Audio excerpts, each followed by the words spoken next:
Good afternoon, everyone. My name is Nicholas Lopez. For my application video, we'll look into Module 5, which was labeled Common Threads in Comm Theory.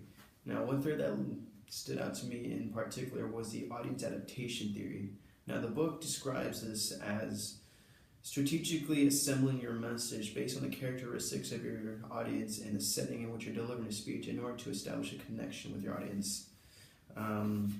Looking back to an old experience of mine, I mentioned in my introduction video that I went to magnet school, and so I got out of touch with a lot of my childhood friends, and so I was going to meet this one friend in particular.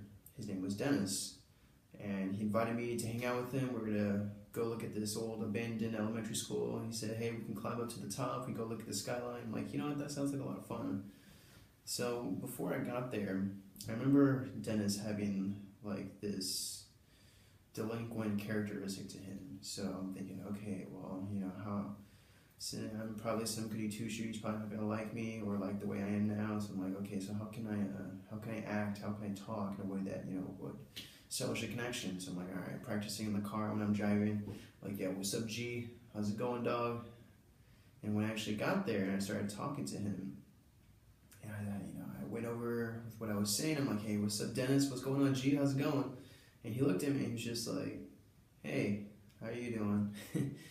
So to my surprise, he was actually speaking with a lot more etiquette. He didn't have this delinquent, attitude to him anymore. So now that I've discussed his experience, I will now make some inferences. In the book, in specifically chapter 37, which module 5 went over, there's this definition word, dramatism. Now, dramatism is revolved around the speaker's capability to successfully identify with his audience. So when I was in the car and I was practicing, going over what I was going to say with him, I was engaging in what was known as dramatism. I was trying to build up my ability to connect with my audience. The book mentions that without dramatism, without a connection, there is no room for persuasion, meaning that if you can't connect to your audience, then you can't persuade them. You can't have a stable connection with them. So that's a very interesting definition word. And audience adaptation also teaches that if a speaker can imitate or demonstrate common characteristics, such as a speaking style, like speaking more of like a thug, then the speech has a chance to be successful. So I thought, that was just, interesting reading this in my, while we were going over module 5. The book also mentions expectation theory. Now this is a theory where the theory goes into how sometimes when we're engaging in a certain scenario, we expect something to happen in a certain way, but then it doesn't, it ends up going in a different direction. And so in my case, I was expecting my friend to be this delinquent, this thug, but it turned out to be false. So based on those inferences, I'm going to discuss what I learned.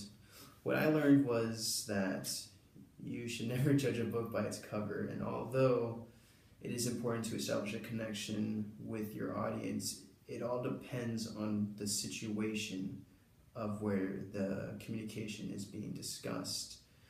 For example, so when I was meeting my friend, I haven't seen him in a long time, so I didn't have a lot of background information of who my audience was. Instead, I just assumed of who he was going to be. So that's something that should be taken into consideration with this thread. In conclusion, it is important, like I said, to make sure you understand the location and the characteristics behind your audience before you engage in audience adaptation. It is important to do it, but it's best if you wait until you see who your audience is, and wait until you see the setting of where your communication is going to be delivered before you engage. Anyways, like I said, my name is Nicholas Lopez. Thanks for watching.